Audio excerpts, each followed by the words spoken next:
Welcome to Full Prefrontal, the show that exposes the mysteries of executive functions. This show is a collection of conversations about the role of the prefrontal cortex, which impacts your focus, planning, problem-solving, emotional balance, and independence. These conversations will introduce mental tools that will empower you to shift your mindset for a successful life. And now, here's your host, Sucheta Kamath.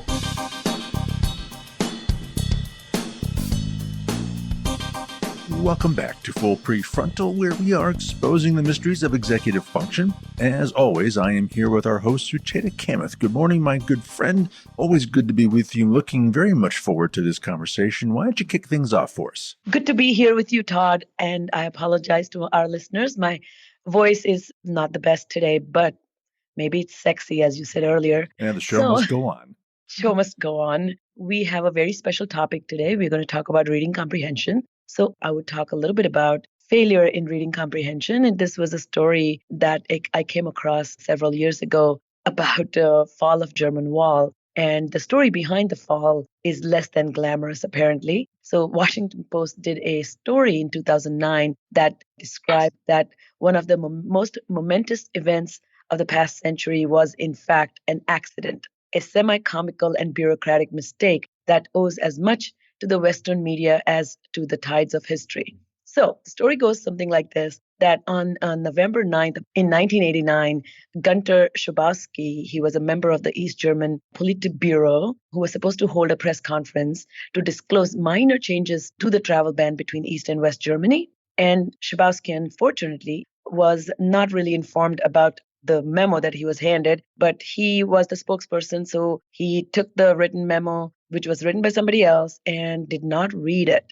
And not reading can really be a problem, and not understanding what you're reading can be a problem. And then if you are asked questions about what you have just read and you can't answer it, it can be a problem. So the story goes like this, that he gave the speech and it was very bureaucratic and totally unengaging. It went on and on for 1 hour. And Tom Brokaw, who himself was there during the speech, described it as boring. But what happened is he mentioned something in the memo that kind of perked up people's interest. And it mentioned that maybe the ban will be loosened, allowing the travel. And there was an Italian reporter who kind of heard that, and he raised his hand and said, when? And suddenly Schabowski, who had not read anything beforehand or not understood it, he frantically went through his paperwork and tried to find the space or spot where this was written, and somehow kind of put a couple of clauses together. And in the long-winded clause that he picked up, the snippet said, exit via border crossings and possible for every citizen. So he picked up these two phrases, and the conclusion was the ban was going to be lifted. And that hit social media, that hit the entire, all over the world. And before he came home for lunch, everybody thought that the wall was down. So the bottom line I'm trying to say here is reading comprehension is very, very critical, not just for young learners, for anybody who's trying to affect the world. And any problem with reading can really cause devastating problems. In this case, it just turned out to be for the best for all of us. So that brings me to our very special guest, who is an expert in this and who's going to shed a light as to how people can avoid such mistakes and really get good at understanding what they're reading and then summarize what they're reading so that they don't put their foot in their mouth. So with great honor, I'm inviting Kelly Cartwright, who is a professor of psychology, neuroscience, and teacher preparation at Christopher Newport University, where she directs the Reading, Executive Function, and Development Lab, which is called READ.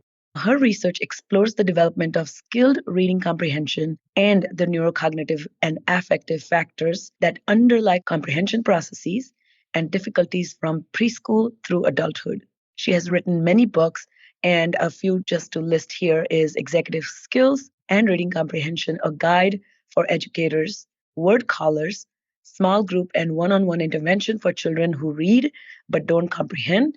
And the last one is Literacy Processes, Cognitive Flexibility in Learning and Teaching, which was nominated for Ed Fry Book Award in 2008. Her research has been supported by grants from the Virginia State Reading Association, and United States Department of Education, Institute of Education Sciences. Kelly regularly works with teachers in public and private schools throughout the United States to better understand and improve reading comprehension for struggling readers.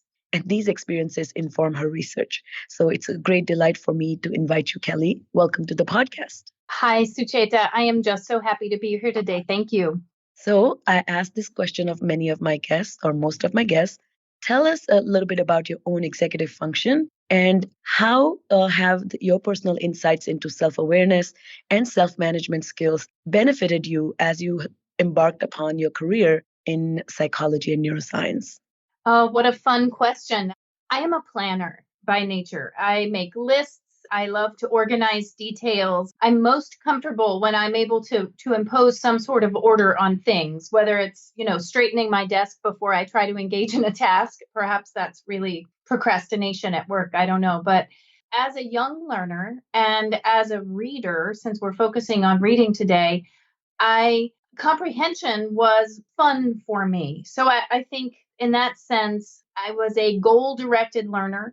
I was a goal-directed reader. And I think as I have developed as a learner and a reader and embarked on my career, I was interested in the differences that I saw in how I engaged reading and what I saw in other students and why some people have difficulty and some people don't, and why some people have an easy time structuring writing, for example, and other people have a more difficult time. And that led me to a career in focusing on how children and adults think and learn and how that connects to executive function processes or brain-related processes that support that thinking and learning. And so I guess in terms of my own executive processes, my metacognitive reflection on my own reading and thinking made me interested in how that worked for others. And I've made a career out of it.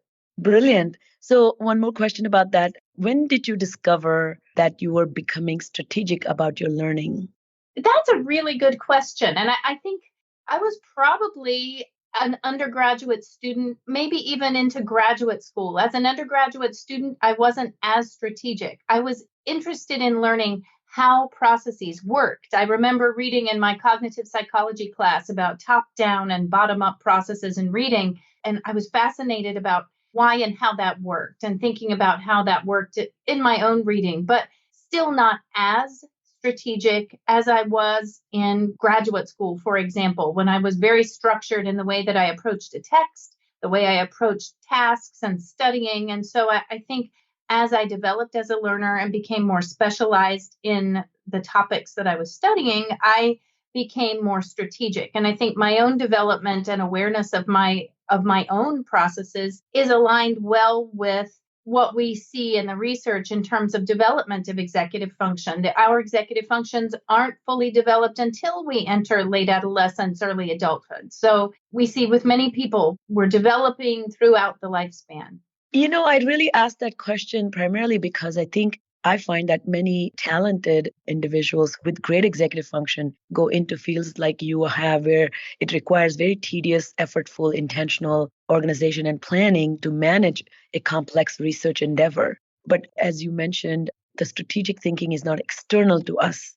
And we are trying to build that for students who struggle to make it external. And it is very time consuming and tedious process. But I'm really, really excited about a possibility of making that process externalized, explicit, and visible to all learners at a very young age. Because then for those, some the awareness of awareness may not kick in until very late, but they're at least aware that strategies can be developed intentionally. So thank you for sharing that.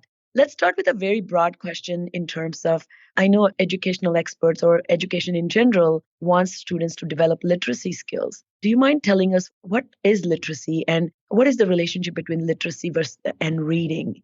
And we're going to talk about executive function soon. So could you first set the stage for us about literacy? Absolutely. Literacy involves more things than people typically ascribe to it. Literacy involves at least 3 strands: oral language, so being able to speak and express ideas with words, being able to understand what is said or read to you. So that oral language skill It begins developing at birth, and it is the foundation of other literacy skills. We also have this written language that maps onto our spoken language. And depending on where you grow up, that written language can be configured in different ways. So in English, the squiggles on the page map onto the sounds, the individual sounds in speech. We have letters in our alphabetic language that map onto the sounds in spoken language. Now, we need to learn to read those and figure out how that mapping occurs. And that's pretty tough in an alphabetic language. But other languages like Chinese, for example, they map characters onto meaningful ideas in the spoken language. And so learning that mapping between the printed language and the oral language is different depending on where you grow up and which languages you're learning. But then not only do we have to learn to figure out what those squiggles on the page are in our reading process, we also have to figure out how to make squiggles on our own and write words and convey ideas in print so that when I need my mom to make cupcakes for the next day at school, for example, if I'm, say, a fourth grader and I forget to tell her and I write her a note, I've now conveyed oral language in writing so that I can manage that task. And that brings in the idea of executive skills. We can use those literacy skills as tools to manage thinking and everyday behaviors and interactions. But so I guess in a nutshell, we're talking about, in terms of literacy, we've got oral language, reading the printed language, but also writing the printed language. And those reading and writing skills are built on that foundation of good, strong oral language. Great. So what is executive function then? I have defined this for our audience, but I think it's really great to hear each expert who is working on a particular area of their expertise define it in that context. And how and why does it play a vital role in reading comprehension? Well, executive skills just generally are a critical set of mental skills that we use to manage our thoughts, feelings, and behaviors for a goal, whatever that goal may be, whether it is engaging in a podcast or whether it is going to the grocery store. But for us in this particular conversation, talking about reading comprehension, those executive skills are mental tools that we use, things like working memory, cognitive flexibility, inhibition or inhibitory control, that help us to manage our thinking processes, help us manage our behaviors toward that end goal of understanding the text that we're reading. So they're helping us, they're mental skills that help us to manage the very multifaceted act of comprehending text. Reading comprehension is not a unitary construct. It's a really complex construct that involves many, many different processes. And so we recruit executive skills more often when we're doing complicated things that require us to manage a bunch of different things. And reading comprehension is one of those complex tasks. Tell us a little bit about this idea that people often mention that around, from kindergarten to maybe second, third grade, children are learning to read. And from there on, or maybe fourth grade onwards, the switch begins to happen where they take that skill or those skills and begin to understand what they read. So learning to read and reading to learn, what does that transition looks like, or what set of skills go into making that successful transition? That's a great question. And I think, that idea, learning to read and reading to learn, and that there is a shift in development that comes from Jean Chall back in the 1960s. She proposed this idea, and it's a very pervasive idea in the field, and it characterizes to some degree what we see in development, where early in schooling, children do have to learn how that print, whatever language they're learning, and for us today, we'll talk about learning English, learning how those alphabet letters map onto the spoken words, the sounds in the spoken words that they're saying. So in that sense, they are learning to read that print, but they're not just doing that. They're also understanding what they read at the same time. So I think I want to be careful with that learning to read versus reading to learn dichotomy, because it often can suggest to people that in that kindergarten to second grade, range in development, that children are not actually worried about understanding what they read, or that we as educators don't have to worry about helping them understand what they read, because in those grades, we should focus on learning how to decode the print. But that's problematic because reading comprehension requires that you coordinate those decoding processes, learning how to map letters and sounds onto speech sounds with meaning. Words have meaning and words have letters and sounds. And so good instruction and good development helps children to be able to manage both of those things and understand that the purpose of reading is to get meaning from text. But children who cannot decode text, who do not learn to decode those squiggles on the page, are going to have significant difficulties with reading. So I would say then, I would characterize those early years as years where we have to make sure that children do learn the systematic correspondence between letters in print and sounds in speech, so that they can use that systematic mapping to decode whatever words they come across. Because even as adult readers, when we come across an odd word that we've never seen before, we use those same skills. We always engage those processes. They just may be automatic for us as adults. But we certainly do need to focus on those skills, but we should not focus on teaching that systematic phonics knowledge and that systematic decoding process. We should not focus on that to the exclusion of understanding what words mean, because that creates comprehension problems. I mean, that if we teach children that reading is only about decoding the print, and if we do a good job in helping them as they go through development and they learn how to decode that text in that learning to read phase, say kindergarten to second grade, we assume by second grade children are able to fairly automatically map those letters and sounds onto speech. And they do it fairly automatically, and they're able to weave together a meaning of that text. And they can, like we as adult readers, make sense of what they read without having to spend a lot of effortful energy on, or a lot of cognitive resources, a lot of working memory space, if you will, on decoding. We would like that decoding process to become automatic. We just don't want the focus to be at the expense of meaning early on. Thank you for clarifying that. I purposefully bring that question because when I go to different conferences and either hear questions being asked or presenters talk about, sometimes I hear this concrete, dichotomy, as you mentioned, or very concretized version of looking at it that way. As you mentioned earlier, the literacy in general, there's that communication having 4 parts: the oral communications, understanding spoken language and speaking, and then written language, having understanding written language and writing. And all 4 skills together make this infrastructure of your academic learning, so to speak, or learning or becoming learned. So yes, if somebody suspends comprehension in kindergarten to second grade, thinking that let's build only this relationship between these text and or the codes of written language and the sounds of spoken language, then they're missing the boat. So I appreciate you really emphasizing that and clarifying that. So the idea that the research shows that struggling readers often exhibit low proficiency in executive function skills, which then affects their comprehension, which again eventually affects their academic success. So what I noticed that reading comprehension is salient yet silent or invisible. So what are good comprehenders doing that struggling readers are not doing? That's a great question. And I would say that when I want to go back to your comment that comprehension is silent, that teachers don't see whether it's happening. Parents don't see whether it's happening in a child.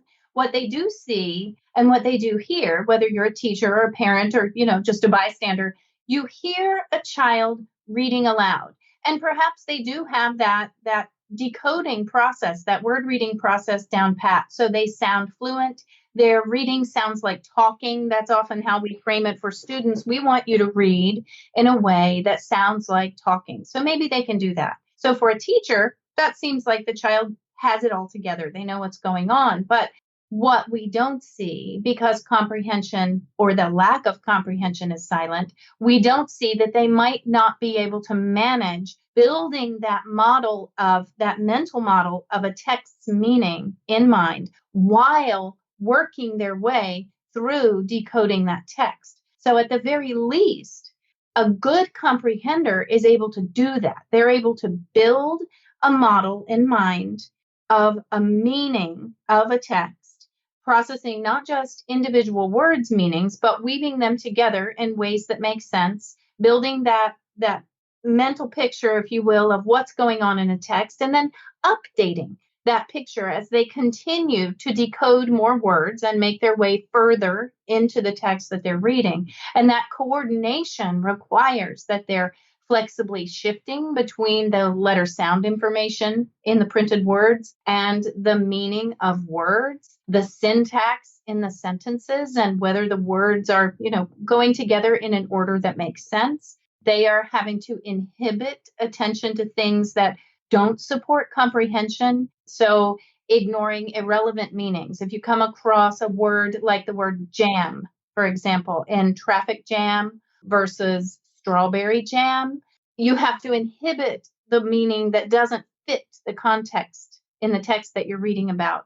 You have to inhibit attention to your wiggly classmates sitting next to you. And working memory certainly comes into play here for good comprehenders, because working memory involves storage of information, but it also involves continued processing of part of that information while you hold information in mind. You're able to do things while holding information in mind, or transform that information that you're holding in some way. And as I read through a text as a good comprehender, I'm making that mental model of text that I continue to update and transform. And that requires my strong working memory skills. But a poor comprehender, or what teachers would commonly call a word caller, someone who can read words from the page well, calls words from a page well, and then doesn't understand what they read, those students often have weak working memory skills. They're not able to hold that text meaning in mind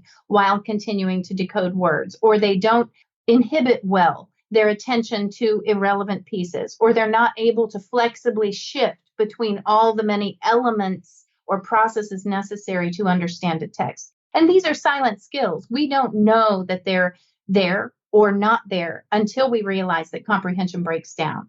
So only way to really judge breakdown in comprehension is when the comprehension is tested, Yes. right? Yes. And so there are two ways to do it informally, maybe asking the child to summarize what they just read, or asking a pointed question which they can answer.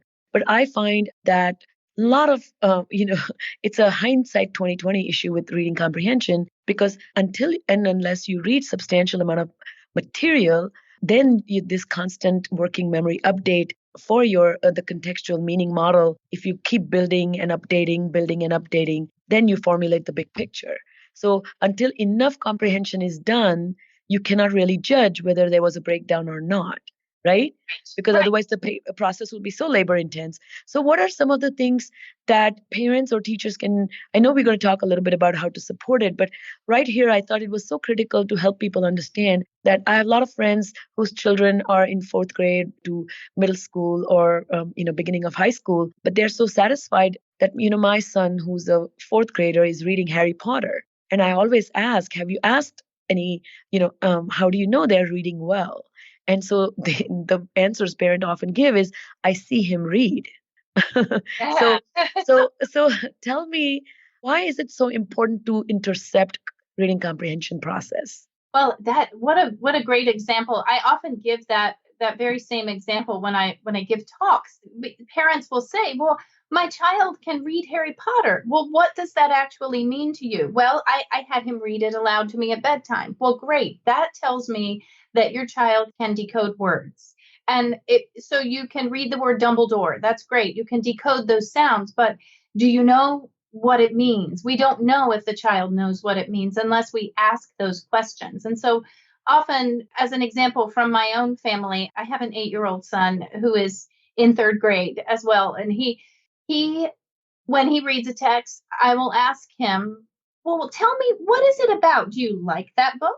What do you like about it? What is it that's happening? Who are the characters? What are they doing? What's the problem they're solving in the story? So I try to engage him in conversation about the text to see if he has made any meaning from that text. I know that he can decode the words. If he struggles with a word and he's reading aloud to me, I'll say, hey, go back and check that and read all the way through the word, making sure that he's attending to all the bits, because sometimes even at the third and fourth grade level, if they've got a multisyllabic word, we've got to take them back to that decoding process if they're not getting there, or help them with strategies. Well, let's chunk it and look at parts that we know, organizing, our thinking the way that we would as good folks who handle our executive function process as well. But in terms of knowing whether they're reading for meaning, we need to ask them questions about the meaning, not in a sense that would make it feel like they're being tested. We don't want reading to not be a fun thing to do, but engage them in conversation about what they like about that text. Who are the characters? Or if you're reading together with your child and you are reading a book with them, you're doing the reading, stop and talk, ask questions. What do you think happened? What do you think's going to happen next? Why do you think the character chose to do this? And those kinds of things, to get them focused on that meaning. And that way, that gives you an idea of whether they do know what's going on in that story. And if by the time they get to third and fourth grade, they want to go off and read by themselves, ask them questions about what they're reading. My children are grown up now. They're both in college. And when they were younger, we started reading very young the series of unfortunate events. Oh, they're fun. My daughter read those. They're so good, aren't they? They're just so fabulous. But one of the monumental tasks I had to do is I had to read the whole series before they got into it. I could not keep up with Harry Potter after 2 books. They went a lot further than I did. But being in this field long enough has informed me how to intercept their comprehension through engagement, not this interrogation like you're, being arrested by a reading police. Right.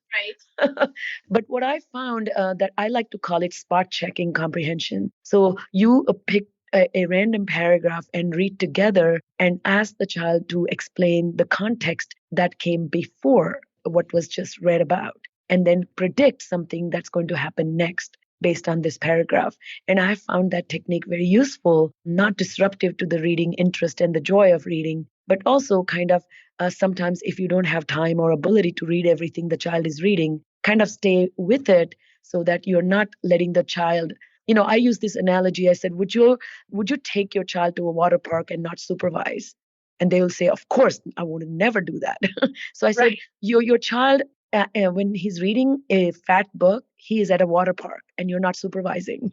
Yes. He's likely to drown in some parts of the water slides. Right, so, exactly. So is that a good way to kind of guide the children? Because how can we nurture their interest in reading and not be the police, but really, really provide that support, scaffold that psychosocial, emotional support so that reading is building thinking skills?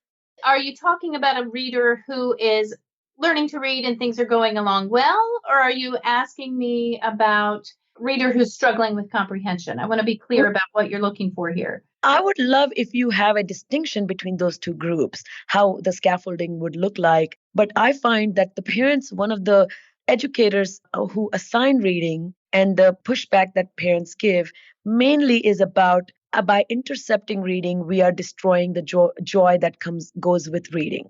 Well, and I think there is a lot to be said there. We could have a whole different conversation about motivation and intrinsic versus extrinsic motivation. Children start out motivated to read because they love doing it, and then we make them read for particular purposes, whether it's points or stars or what have you. And the more that we give them external rewards or punishments, carrots or sticks, for doing so, the less they want to do it on their own. So I think giving them choice, making it fun, going to the bookstore or the library and letting them choose the things that they're interested in, regardless of whether we like the topic or think that it would be interesting ourselves, that choice and variety helps them to stay engaged. We want them to be engaged with a text. We don't want to disrupt their comprehension, certainly, but I think stopping after a paragraph or when they look up and asking them, well, what is your book about?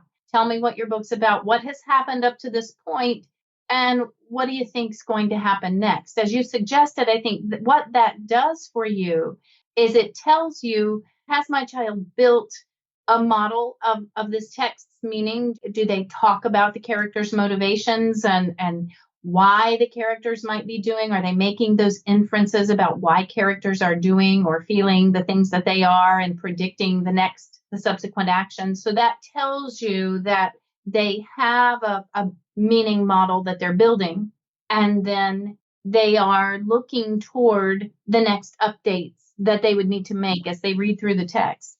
Now, my son and I have conversations like that, and he will ask me, he'll come to me sometimes and say, Mom, this doesn't make sense to me. Can you look at this and tell me what it means? So making them aware that reading is supposed to make sense is another piece. I think I have heard of and seen research wise of other households where reading becomes about decoding the words right. And I think that we need to make sure that that certainly is a focus. If they can't decode the words, we've got to make sure they can do that. But we need to also make sure that getting the meaning out of the text is important, because otherwise they won't be able to read to learn. So now you asked me earlier about distinguishing between children who are, reading along fine versus those who really are having those comprehension problems. And I think it's the child who, when you ask, well, what is your book about? Well, I don't know.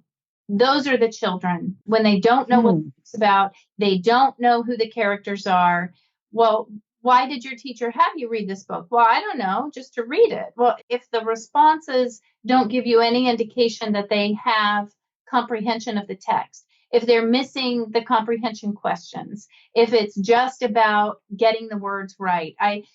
Colleagues at a school for struggling learners up in Pennsylvania ask students, what do good readers do? And the struggling readers that come in, the ones who are struggling either with decoding or comprehension, they come in and say, well, good readers get all the words right. They don't make mistakes when they read the fastest, they get done first.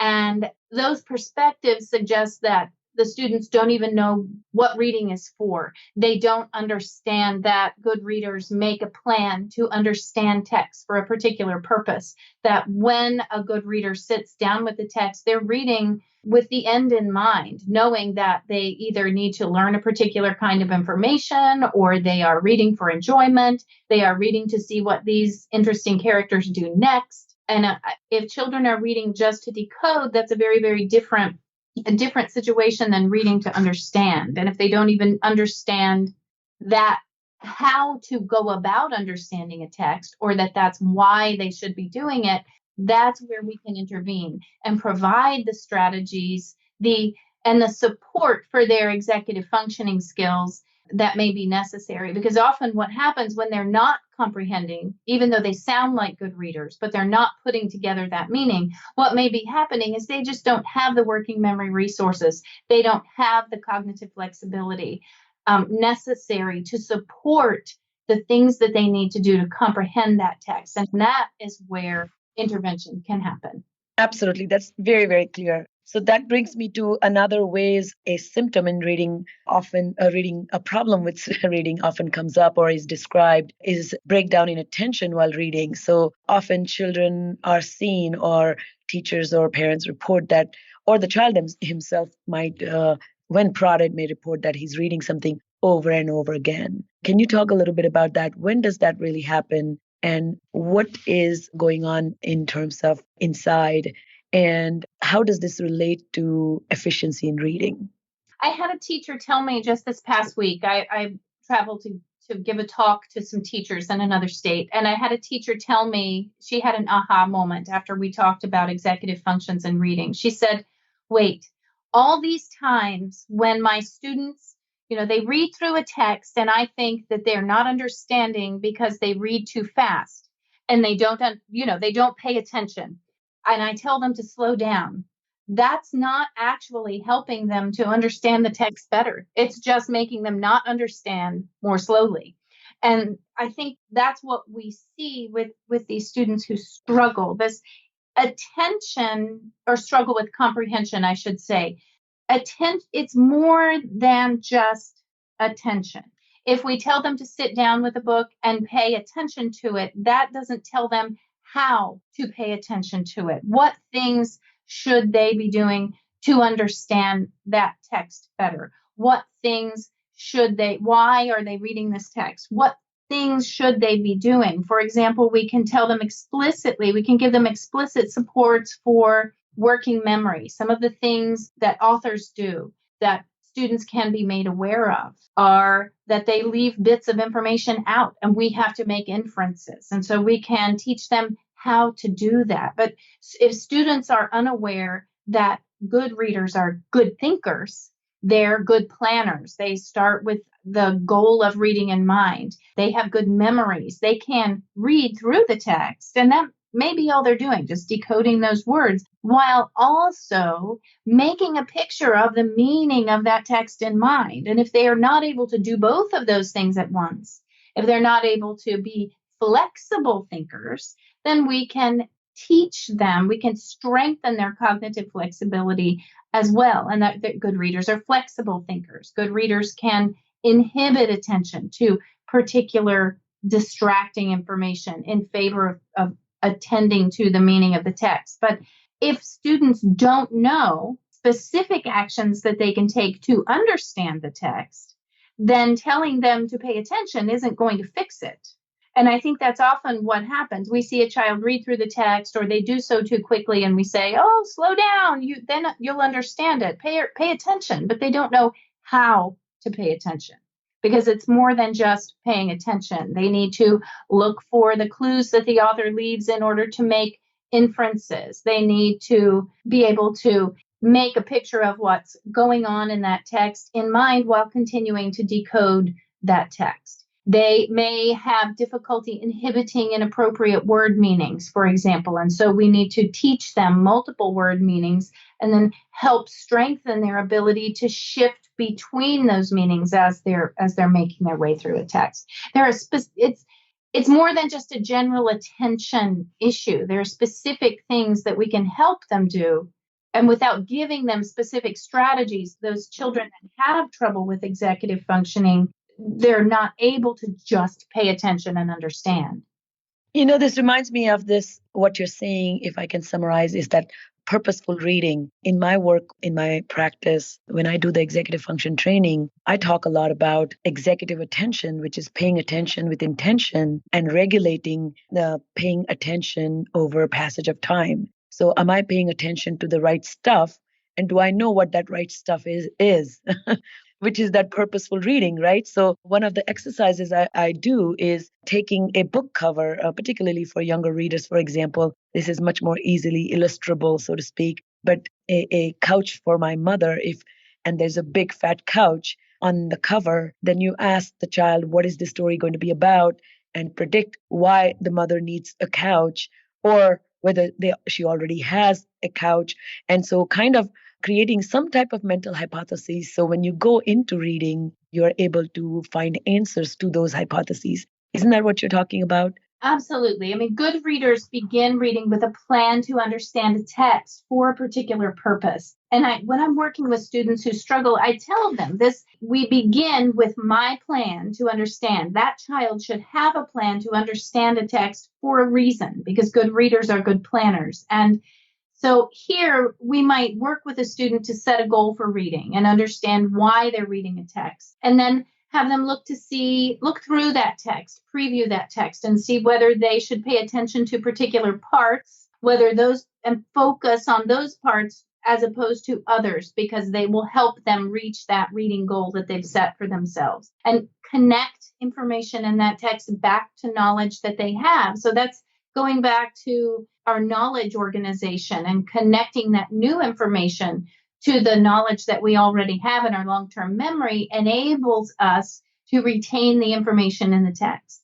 And then construct questions and make those hypotheses that you talk about and make predictions. Well, what do I guess will be in this book? And what will I know when I'm done? And so that goal-directed reading can help to support them. But I think there's another piece here because planning goes hand in hand with organization. And often children who struggle with executive functioning and adults as well, we struggle with organization. And texts are organized, authors are organized, language is organized. And so one of the things that we can do to help support them is to help students understand how language is organized. Perhaps they have difficulty with syntactic organization. And so we can help them unscramble sentences and help. We can take sentences, break them apart, and help them put them back together in ways that make sense. Or we can help them understand another way that organization impacts reading comprehension is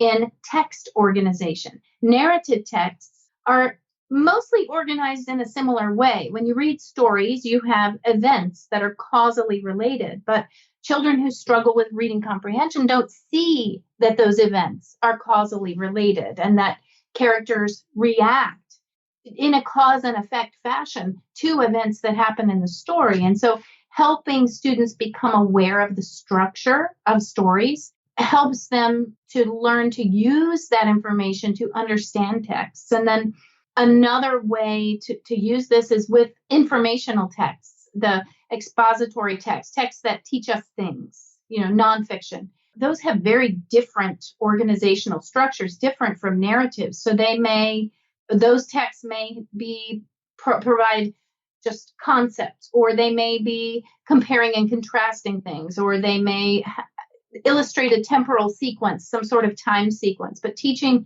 students what those structures are, how to use those structures to help them remember what's in a text, that enables them to take an organized approach to understanding a text. And ways to support this for students, I think, who struggle is to illustrate.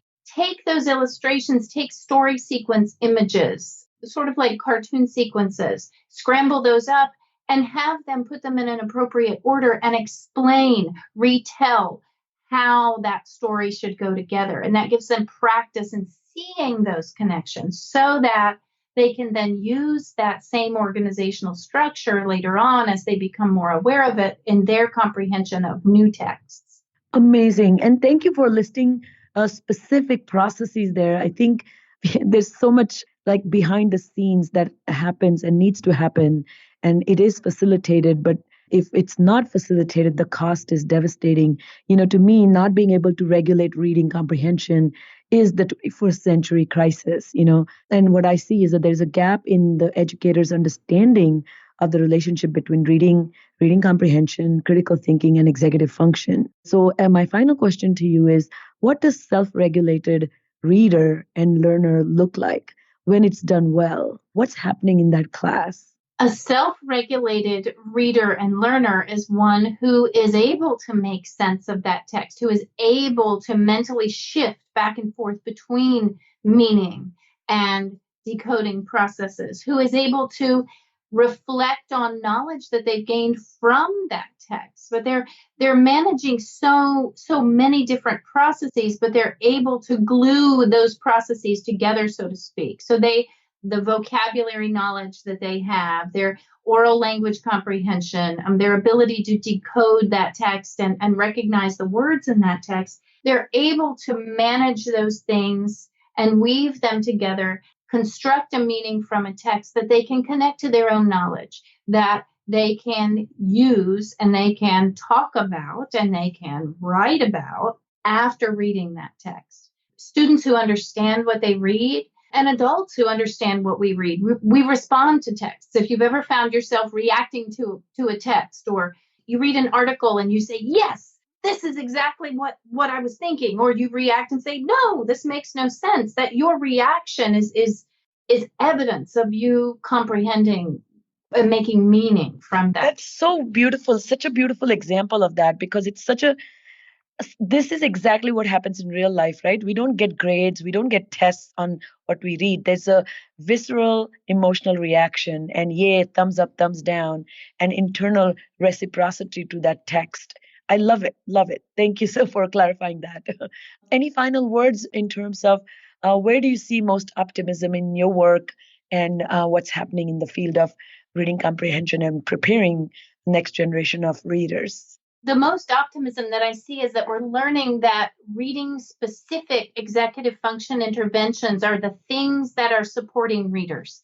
So when we, for example, one of the tasks that we've used successfully to improve reading comprehension is a cognitive flexibility task that enables readers to shift between meaning and letter sound information flexibly by sorting words according to those dimensions. So as we improve their ability to shift between those dimensions, the letter, sound, information, and meaning, we improve their ability to construct meaning while they read. And those kinds of reading specific interventions, the interventions that map reading processes onto executive function demands, those seem to be the kinds of interventions that do improve academic performance for students and reading performance for students. And I think that's really, I should contrast that with interventions that train generic executive function processes. So general working memory tasks that aren't necessarily reading related. We have limited success in improving reading with those. But when we adapt executive function tasks for specific demands of reading, then we see the improvement. And I think that's where the field is going. And I think that we'll be able to support more readers that way. Fantastic. Thank you so much, Kelly, for your time today and your expertise. And simply, when you speak, there's so much joy for what you do and the love you have for children and providing them that optimistic view that they can actually master these skills makes me so happy. So once again, thank you so much for taking the time and coming on the podcast. I really appreciate it. And you have already written so many amazing things that I think people who enjoy your talk will enjoy reading your work as well. So thanks again. Thank you. All right, that's all the time we have for today. If you know of someone who might benefit from today's conversation, we would appreciate it if you would kindly forward it directly to them. So on behalf of our host, Sucheta Kamath, today's guest, Professor Kelly Cartwright, and all of us at Cerebral Matters, thanks for listening today, and we look forward to seeing you again right here next week on Full Prefrontal. Thank you for listening to Full Prefrontal, Exposing the Mysteries of Executive Functions. To contact our host, Sucheta Kamath, and learn more about her work on improving executive functions, visit her website at cerebralmatters.com. That's cerebralmatters.com. Tune in next week for the next informative episode of Full Prefrontal.